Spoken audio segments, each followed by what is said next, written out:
Good morning, students. Beta, my name is Gaurav Sharma, your maths faculty, Saraswat International School, Vapi, collaboration with Vidya Mandir classes Delhi. बेटा हमारा PNC चल रहा था, last class की बात करें तो बेटा ये वाला क्वेश्चन हमारा डन हो चुका था। क्लियर हुआ नहीं हुआ सभी को? चलिए स्टार्ट करते हैं अगला क्वेश्चन। बेटा अगला क्वेश्चन है हमारे पास, all possible 3 digit even number which can be formed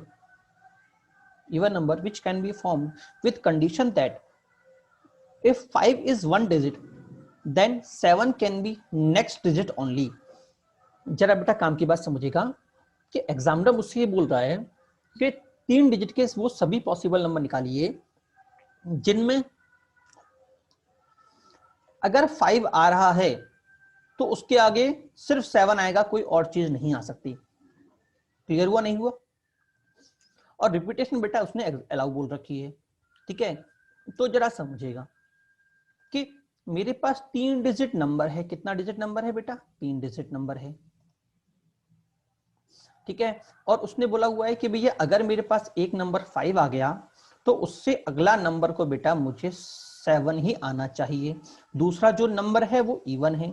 अब काम की बात समझिएगा। पहली बात तो अगर मैं 5 को यहां रखता हूं तो आगे कोई भी नंबर नहीं आएगा, तो बेटा इसका मतलब 5 कभी भी इस पोजीशन पे आ ही नहीं सकता। क्या सभी को समझ में आया? ठीक है। अच्छा, अगर मैं 5 को इधर रखूं तो भी काम नहीं होगा, क्योंकि अगर बेटा मैंने 5 को इधर रखा तो बेटा इधर मेरे पास आएगा 7। क्या आएगा? 7। और 7 आते ही बेटा ये इवन नंबर नहीं रह जाएगा। क्लियर हुआ नहीं हुआ? ओके, तो फिर सर क्या? तो बेटा मेरे पास सिर्फ एकमात्र ऑप्शन बचता है कि भैया 5 मेरा यहां आए, और जैसे ही मैं 5 को यहां रखूंगा इसका मतलब मैं अपनी जगह को फिक्स कर चुका हूं। और अगर कोई एक आदमी, पर्टिकुलर आदमी किसी पोजीशन पे बैठता है तो नंबर ऑफ तरीके फिल करने के कितने होंगे? सिर्फ और सिर्फ एक, ठीक है। क्योंकि आपने 5 को यहाँ पे बैठा दिया, हाँ भाई तू तो बैठ जा यहाँ पे। और किसी भी आदमी को बिठाने के एक फिक्स जगह पे कितना तरीका होता है? एक ही तरीका होता है। तो बेटा ये आ गया एक। जैसे ही यहाँ बैठा तो बेटा ऑटोमेटिक नेक्स्ट सीट भी ऑटोमेटिक फिल हो गई। इसका तरीका भी कितना? सिर्फ एक, ठीक है। अब लास्ट के लिए बेटा मेरे पास कितनी वैकेंसीज बची बेटा? इवन नंबर था तो 0 से लेके 9 के बीच में कितने इवन नंबर आते हैं बेटा हमारे पास? 5। तो यहां से हो जाएगा बेटा इंटू 5। क्या क्लियर हुआ नहीं हुआ? बट इससे मेरा पूरा आंसर नहीं आया, क्योंकि आंसर बोल रहा है इफ 5 इज वन डिजिट, मतलब अगर 5 एक उनमें उन तीनों में से कोई एक डिजिट 5 है तो ऐसा है। बट अगर 5 नहीं हुआ तो मान लो इन सभी डिजिट में 5 आ ही नहीं रहा, तो वो वाला केस भी तो बनेगा ना कि भैया 5 को मैं लूंगा ही नहीं। और अगर मैं 5 को नहीं लूंगा तो ये वाली कंडीशन लगाने की जरूरत ही नहीं होगी। तो अगला केस क्या हो जाएगा?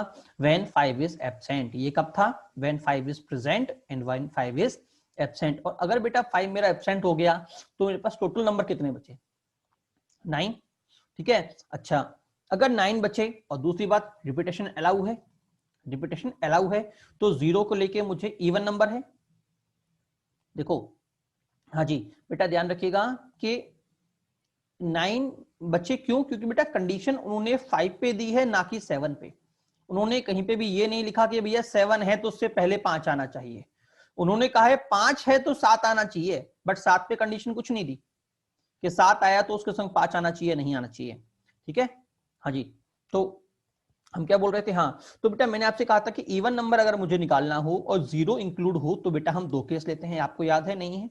हाँ जी, ठीक है। बट मैंने कहा था रिपीटेशन अगर नॉट अलाउ है तो केस लेने की जरूरत है, ठीक है। बट अगर रिपीटेशन अलाउ है तो बेटा अलग अलग सेपरेट केस लेने की बेटा हमें रिक्वायरमेंट नहीं है। तो बेटा कोई मुझे बताएगा यहाँ के लिए बेटा कितने केस अवेलेबल होंगे? बेटा मेरे पास 5 केस अवेलेबल होंगे, क्योंकि 0 से लेके यहां तक। अच्छा, इधर कितने केस अवेलेबल होंगे बेटा?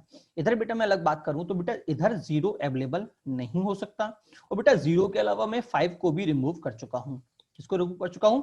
5 को। तो ये भी रिमूव नहीं ले सकता। तो बेटा मेरे पास कितने ऑप्शन बचे लास्ट के लिए? 5 ऑप्शन। पहले के लिए 2 रिमूव हो गए, 8 ऑप्शन। और बेटा इसके लिए कितने होंगे बेटा? सेकंड के लिए? सेकंड के लिए बेटा मेरे पास होंगे 9 ऑप्शन। क्यों? क्योंकि बेटा 5 रिमूव हुआ है, 0 को वापस मैंने इंक्लूड कर लिया है। किसका इंक्लूड कर लिया है? 0 को वापस मैंने इंक्लूड कर लिया है, ठीक है ना। और इन दोनों केसों को मैं क्या करूंगा? मल्टीप्लाई या एड? बेटा इन दोनों केस को मैं क्या करूंगा? ऐड करूंगा। क्यों करूंगा? क्योंकि बेटा दोनों डिपेंडेंट नहीं है, ठीक है। दोनों डिपेंडेंट नहीं है। ये केस होगा या ये केस होगा, ठीक है, तो बेटा ये हमारा आंसर आ गया। बेटा अच्छा क्वेश्चन था, इंपॉर्टेंट भी लिखा हुआ है, ठीक है ना, काफी कुछ सिखाने वाला क्वेश्चन है। चलिए अगला क्वेश्चन देखते हैं। 4 डाइस आर रोल, अगर मैं 4 डाइस को रोल कर रहा हूं तो क्या होगा, जरा समझना बेटा। बेटा देखो डाइस का जो केस होता है वो सिंपल कॉइन की तरह ही होता है। जैसे अगर मैं 4 डाइस रोल कर रहा हूं तो टोटल कितना आउट पॉसिबल होंगे बेटा, मेरा आंसर होगा टोटल आउटपुट कितने होंगे बेटा, 6 की पावर 4। कितना होगा, 6 की पावर 4। जैसे हमारे कॉइन का था, अगर मैं 4 कॉइन कर रहा तो मेरा आंसर कितना था, 2 की पावर 4। ऐसे ही इसमें कितना होगा बेटा, 6 की पावर 4। क्यों, पहले के लिए 6, उससे अगले के लिए फिर से 6, उससे अगले के लिए फिर से 6, और बेटा उससे अगले के लिए फिर से 6। तो बेटा मुझे क्या मिलेगा, 6 की पावर 4, दैट इज 1296। ठीक है ना। अच्छा अगला केस है बेटा, number of case is in which no dice exhibit 6। इसका मतलब जरा समझिएगा कि अगर मैं 4 डाइस को रोल कर रहा हूं, ठीक है, और एग्जामिनर बोल रहा है कि भैया मुझे वो केस निकालो कि चारों में से कोई भी डाइस 6 ना लेके आए, कोई भी डाइस 6 ना लेके आए। मान लो जैसे पहली डाइस 6 ले आई, ठीक है, बाकी नहीं लेके आए, तो बेटा उस वाले केस को मैं काउंट नहीं करूंगा। मतलब मुझे वो केस निकालना है जब चारों डाइस में से कोई भी डाइस 6 को शो ना करे। ठीक है, तो करने का फिर से वैसा तरीका वही जो भी मैंने पिछले क्वेश्चन में किया था। क्वेश्चन में था कि 5 ना आए, तो मैंने 5 को सभी नंबरों से गायब कर दिया था। सभी नंबर कितने थे मेरे पास, 10 नंबर थे। तो जब मैंने कहा कि 5 नहीं आना चाहिए, तो भैया मैंने 10 में से 5 डिजिट को ही गायब कर दिया। याद आया मैंने आपको समझाया था कि भैया अगर मुझे पासवर्ड टाइप करना है और मेरा लैपटॉप का कोई एक नंबर खराब हो गया है, ठीक है, तो अगर कोई एक नंबर खराब है इसका मतलब पासवर्ड में वो नंबर तो आ ही नहीं सकता। क्या सभी को मेरी बात समझ में आ रही है। अगर आपके कीबोर्ड के अंदर कोई एक डिजिट खराब है, मान लो 7 आपकी खराब है, तो ऑब्वियसली बात है अगला वाला बंदा इतना तो पता कर लेगा कि अगर इसकी 7 डिजिट खराब है तो जो भी पासवर्ड होगा उसमें 7 तो नहीं होगा एटलीस्ट। क्या क्लियर हुआ, नहीं हुआ। तो सिंपल सा वही कॉन्सेप्ट हम यहाँ पे भी यूज करेंगे कि अगर मुझे 6 नहीं चाहिए ना, तो मैं अपने चारों, मेरे पास कितने पॉसिबल आउटकम थे, 6। तो बेटा मैं 6 में से 6 डिजिट को ही गायब कर दूंगा। और अगर मैंने 6 डिजिट गायब कर दी तो टोटल मेरे पास कितने आउटकम बचे, हाँ जी बेटा मेरे पास आउटकम बचे 5। क्लियर हुआ, नहीं हुआ सभी के लिए। ठीक है, तो बेटा मेरे पास कितने केस बचे, 4। अच्छा मान लो बेटा मैं कहता कि कोई भी 3 एग्जिबिट ना करे, तो भी मेरे पास आंसर कितना आता, 5 की पावर 4 ही आता, ध्यान रखिएगा। क्योंकि अब अगर मैं 3 को भी रिमूव करूंगा तो टोटल 5 में से एक रिमूव हुआ है, टोटल 5 में से एक रिमूव हुआ है। वो एक 3 भी हो सकता था, 6 भी हो सकता था, 5 भी हो सकता था, मेरी मर्जी। ठीक है, हाँ तो मेरे पास आंसर कितना आएगा, 5 की पावर 4, दैट इज 6 to 5। ठीक है, अच्छा अब मैंने पूछा कि एग्जिबिट एटलीस्ट 1, मतलब 6 की 6 डाइस में से कम एक तो मुझे 6 शो करे। तो मैंने आपसे कहा था एटलीस्ट 1 होने का मतलब क्या है, टोटल माइनस नन। तो टोटल कितने थे, 6 की पावर 4, और नन के केस कितने थे, 5 की पावर 4। तो आंसर कितना आ गया, दिस इज अवर आंसर। क्या सभी को समझ में नहीं आया, ये वाला मेरा टोटल केस और ये वाला मेरा नॉट 6 केस, मतलब जिसमें 6 नहीं आ रहा। Is it clear to all. चलिए अगले क्वेश्चन की बात करते हैं। अगला क्वेश्चन आपसे क्या बोल रहा है, for set of 5 true false type question no student has written all correct answer and no student has written all same answer, what is the strength of the classes. ठीक है, अगर आपको याद हो तो इस टाइप का क्वेश्चन मैंने आपको ट्रू फॉल्स के अंदर कराया था, याद है सभी को। ये बेटा देखिए एग्जामिनर बोल रहा है कि टोटल स्टूडेंट निकालने हैं, कोई भी आंसर रिपीट नहीं है और किसी भी आंसर के सभी क्वेश्चन करेक्ट नहीं है। तो टोटल कितने थे बेटा हमारे पास, 32, 2 की पावर 5। और बेटा उनमें से बेटा मुझे एग्जामिनर बोल रहा है कि कोई भी आंसर ऑल करेक्ट नहीं है। ऑल करेक्ट का कितना केस था बेटा हमारे पास, सिर्फ एक केस था। तो आंसर कितना होगा, 32 माइनस 1। मैंने ऑल करेक्ट वाले केस को रिमूव कर दिया, तो आंसर कितना हुआ, टोटल 32 स्टूडेंट बेटा हमारी क्लास के अंदर होंगे। क्लियर हुआ, नहीं हुआ सभी के लिए। चलिए अगले पे चलते हैं बेटा। अगला है बेटा हमारे पास rank problem and dictionary problem. Rank problem and dictionary problem. पहला क्वेश्चन बेटा हमारे पास है, how many words can be made by knife, find rank of knife। ठीक है, रिपीटेशन नॉट अलाउ। बेटा जरा समझना, एग्जामिनर बोल रहा है कि अगर मैं knife के वर्ड को डिक्शनरी में रीअरेंज कर, पहली बात तो कितने वर्ड बनेंगे कनाइफ से, ठीक है। और अगर मैं उन सभी वर्ड्स को रीअरेंज करता हूं, अगर मैं उन सभी वर्ड्स को रीअरेंज करता हूं तो मेरे पास कनाइफ की कौन सी रैंक आएगी, ठीक है। क्वेश्चन हमसे ये पूछना चाह रहा है, ठीक है ना। तो पहली बात तो बात करते हैं टोटल कितने वर्ड्स बनेंगे। तो देखो मेरे पास कितनी पोजीशन है, 5 पोजीशन है, और कितने वर्ड्स हैं, 5 वर्ड्स हैं। तो पहले के लिए कितने तरीके, 5 तरीके, दूसरे के लिए कितने, 4, तीसरे के लिए कितने, 3, उससे अगले के लिए 2, उससे अगले के लिए 1। तो मुझे कितने तरीके मिले बेटा, मुझे मिले बेटा फैक्टोरियल 5, दैट इज 122 टाइप्स आपके वर्ड, मतलब 122 वर्ड्स क्रिएट होंगे किससे, कनाइफ से, ठीक है।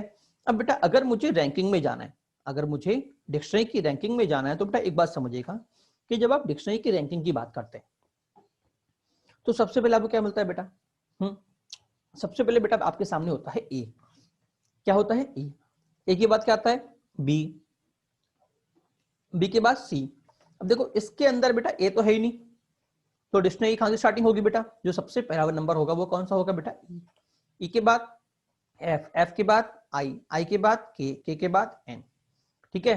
अच्छा अब ये सोचो बेटा जब मेरा ई पहला लेटर होगा तो आगे के लिए कितने ऑप्शन बचे, देखो अगली के लिए पोजीशन के लिए 4 ऑप्शन, उससे अगले के लिए 3, उससे अगले के लिए 2, उससे अगले के लिए 1। तो टोटल अगर मेरा ई पहला लेटर है तो मेरे पास कितने वर्ड बनने वाले हैं बेटा, 24 वर्ड्स बनने वाले हैं। एफ के लिए भी कितने वर्ड बनेंगे बेटा, 24 बनेंगे। आई के लिए भी कितने बनेंगे, 24 बनेंगे। के लिए भी 24 और एन के लिए भी 24। टोटल वर्ड कितने हो गए देखो 120, जो अभी हमने यहाँ पे निकाला था, ठीक है ना। अच्छा वैसे अभी हमको के निकालना है तो के की बात कर लेते हैं। तो बेटा बात सबसे पहले ई आएगा, तो ई के लिए बेटा कितने वर्ड, 24 वर्ड, ठीक है। फिर आएगा एफ, एफ के लिए कितने 24। फिर आएगा आई, आई के लिए कितने बेटा 24, ठीक है। फिर आएगा के। अब देखो मुझे के चाहिए, मुझे क्या चाहिए, मुझे के चाहिए, के एन आई एफ ई, ठीक है, मुझे ये चाहिए, ठीक है। तो के को लॉक कर दूं क्योंकि मुझे के चाहिए। के के बाद बेटा सबसे पहला लेटर कौन सा है, क्योंकि हम जानते हैं कि मान लो ए से स्टार्टिंग कर रहे हैं तो ए पहला वर्ड आएगा वो ए का होगा, फिर अगला वर्ड ए बी का होगा, फिर अगला वर्ड ए सी का होगा, फिर अगला वर्ड ए डी का होगा नहीं होगा। तो सबसे पहले किसका वर्ड मिलेगा बेटा, के ई का, उससे अगला के एफ का, उससे अगला के आई का, मिलेगा नहीं मिलेगा। अच्छा मुझे क्या चाहिए, मुझे चाहिए के एन, मतलब के ई वाला निकल सारे वर्ड यूज हो चुके होंगे। तो बेटा के ई से कितने वर्ड बनेंगे, तो 2 पोजीशन तो फिक्स हो गई, के मेरा फिक्स, ई मेरा फिक्स। तो अगले कितनी बची, 3, 2, 1, दैट इज 6 वर्ड, ठीक है।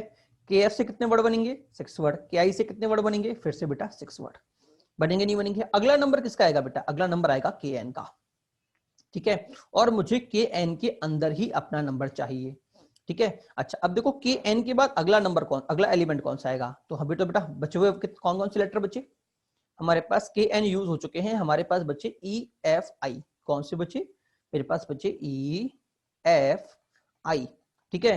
तो एन के बाद सबसे पहले कौन सा लेटर आएगा, जो सबसे पहला लेटर है दैट इज ई आएगा। तो अगला लेटर होगा ई, ठीक है, अगला लेटर होगा ई। तो ई के लिए फिर मेरे पास कितनी पोजीशन बची बेटा, अगली 2 पोजीशन, इधर 2 इधर 1, मतलब के एन ई से कितने लेटर बनेंगे बेटा मेरे पास, टोटल 2 लेटर बनेंगे। अच्छा जब के एन ई फिलअप हो जाएगा फिर कौन का नंबर आएगा, एफ का।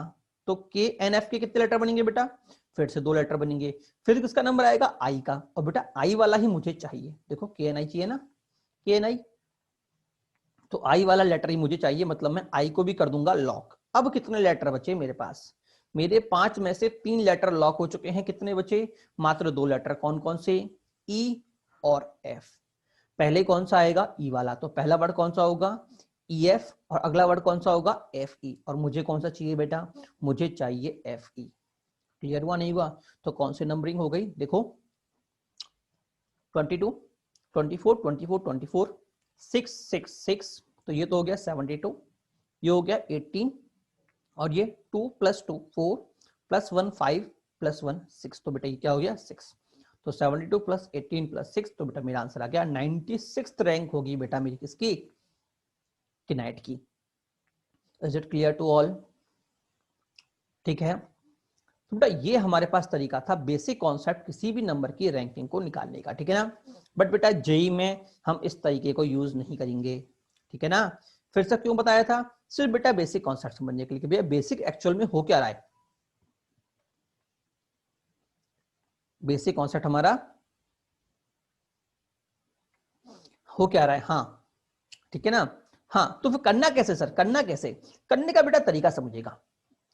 आप क्या करोगे, पहले वर्ड को यहां लिख लीजिए,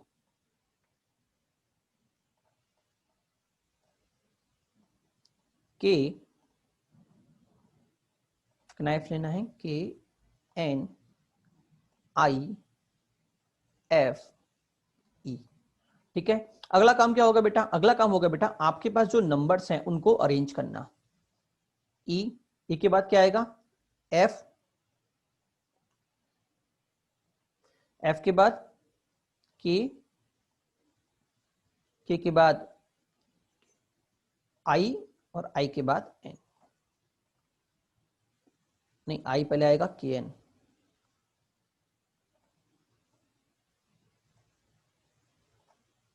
आई और ये के। ठीक है, हाँ जी। अब बेटा आपको करना क्या है बेटा, आपको नंबरिंग देनी है, स्टार्टिंग करनी है 0 से, 0 1 2 3 4। ठीक है, तो सबसे पहला वर्ड कौन सा है बेटा मेरे पास, के। बेटा के की नंबरिंग कितनी थी, देखो बेटा के की नंबरिंग थी 3। कितनी थी बेटा, के की नंबरिंग थी 3, तो बेटा मैं यहां पे लिख दूंगा 3 इनटू बेटा कितने डिजिट बची मेरे पास आगे, 1 2 3 4, तो मैं क्या लिखूंगा 3 इंटू फैक्टोरियल 4। क्लियर, उसके बाद प्लस। अब बेटा जैसे ही मैंने के को यूज कर लिया तो बेटा ये नंबर मेरा कट जाएगा, ये कटा। अब बेटा वापस नंबरिंग स्टार्ट होगी 1 0 1 2 3। ठीक है, अगला नंबर क्या है बेटा एन, एन की बेटा फिर से नंबरिंग, अब नई नंबरिंग क्या आ रही है बेटा एन की, एन की बेटा न्यू नंबरिंग आ रही है 3, तो मैं यहाँ पे क्या लिखूंगा 3। अच्छा आगे कितने डिजिट बची बेटा मेरे पास, आगे बेटा मेरे पास बची 3 डिजिट, तो मैं क्या लिखूंगा फैक्टोरियल 3 प्लस। ठीक है, अब देखो एन भी कट गया, अब ऊपर कोई चेंजेस नहीं है तो लिखा रहने दो। अगला नंबर कौन सा है आई, आई का नंबर कौन सा है बेटा यहाँ पे 2, तो मैं क्या लिखूंगा 2 इंटू फैक्टोरियल, आगे कितने नंबर है बेटा 2, तो 2 इंटू फैक्टोरियल 2 प्लस आई भी कट गया। अब आया एफ का नंबर, एफ का नंबरिंग कौन सा है 1 इंटू, अगला नंबर कौन सा है 1, और आखिर में बेटा नंबरिंग 0 होगी, बट 0 नहीं लिखोगे आप, ध्यान रखिएगा 1 इंटू फैक्टोरियल 0 लिखोगे। जरा आप काम करके देखिए, 7 4 फैक्टोरियल कितना होता है 24, 24 इंटू 3 कितना हो गया 72, प्लस 3 फैक्टोरियल कितना होता है 6, 6 इंटू 3 कितना हो गया 18, प्लस 2 इंटू 2 कितना हो गया बेटा 4, प्लस 1 प्लस 1, हमारा आंसर कितना आ गया 96, जो हमने अभी आंसर निकाला था।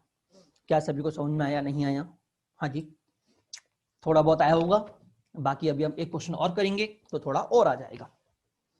क्या सभी को समझ में आया, नहीं आया, हाँ जी। चलिए अगला क्वेश्चन हम करते हैं, एक काम करते हैं हम निकाल लेते हैं अगली रैंकिंग मैथ्स की, MATHS मैथ्स की रैंकिंग निकाल लेते हैं। ठीक है, तो सबसे पहले ऑर्डरिंग कर लेते हैं, पहले तो दूर दूर कर लेते हैं, सभी को लिख लेते हैं, इधर लिख लेते हैं